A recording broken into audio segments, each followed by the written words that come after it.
ဒီတော့အိမ်ကကလေးတွေကိုဟော့ပေါ့ကြာတန်နဲ့ခောက်ဆွဲနဲ့ဟော့ပေါ့တွေလုပ်ကျွေးပြပါမယ်။ဒါဟော့ပေါ့မှာပါမဲ့ပစ္စည်းလေးတွေပေါ့နော်။စားမစားတော့မသိဘူးစားနိုင်မစားနိုင်လို့ကိတ်ကလေးလည်းစားကြတယ်ဆိုတော့ဝဲထည့်ပေးထားတယ်။မပြောသည့်မုံတုတ်ကိုလေးလည်းမအေးရထုတ်ပေးထားတယ်။သူတို့တောက်ချင်တဲ့အချိုလေးလေးလည်းဝယ်ပေးထားတယ်။သူတို့တောက်နိုင်တော့မတောက်နိုင်တော့မသိဘူးပေါ့နော်။သူတို့စားချင်တာလေးတွေဖြစ်အောင်ပြီးပါလုပ်ပေးထားတာပေါ့။ဒါတော့သူတို့အချိုရည်ပေါ့နော်စားကနေမှရေခဲထည့်ပါမယ်ဒါတော့ဟော့ပေါ့ဦးပြင်ထားတာပေါ့နော်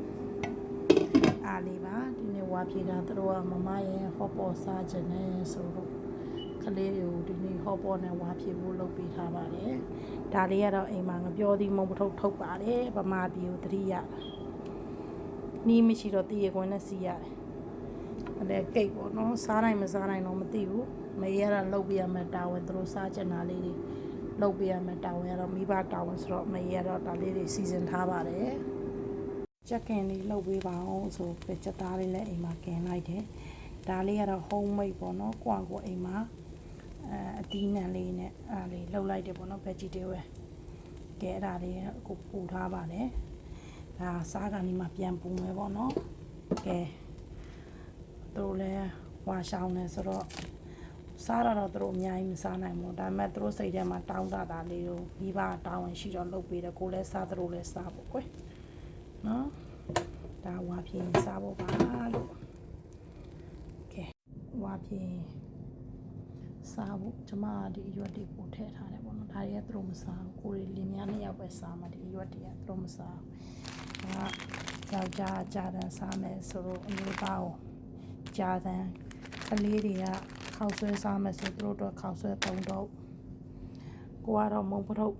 စားမယ်ဆိုတော့ကိုမုံပထုတ်ဒါလေးလဲစားဖို့ကဲဝါဖြင်းဘုတ်တက်ကလေးစီစဉ်ထားပါတယ်လို့နော်ဒါလေးဝါဖြင်းသားလေးစီစဉ်ထားပါတယ်ဒါလေးကနိုးနဲ့ဒီမာလေးဒီအချိုရည်လေးပေါ့နော်ညီမတို့အိမ်ကတော့ကလေးတွေကအစိမ်းရောင်ကြိုက်တယ်အနီပလင်းရှိတယ်သူတို့မကြိုက်ဘူးအစိမ်းပဲကြိုက်တယ်ဝါဖြည့်ချိန်မှာဒီကလေ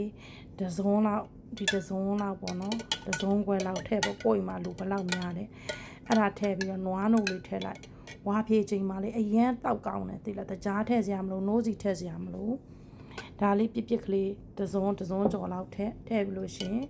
နွားနို့လေးထည့်ပြီးရင်ရေခဲလေးထည့်ဝါဖြည့်ချိန်မှာရန်တောက်ကောင်းတယ်နော်ကလေးတွေရန်ကြိုက်တယ်ကျမရန်ကလေးရန်ကြိုက်တယ်သူတို့ကဒါပေမဲ့အစိမ်းရောင်မကြိုက်တယ်သူတို့အနီရောင်မကြိုက်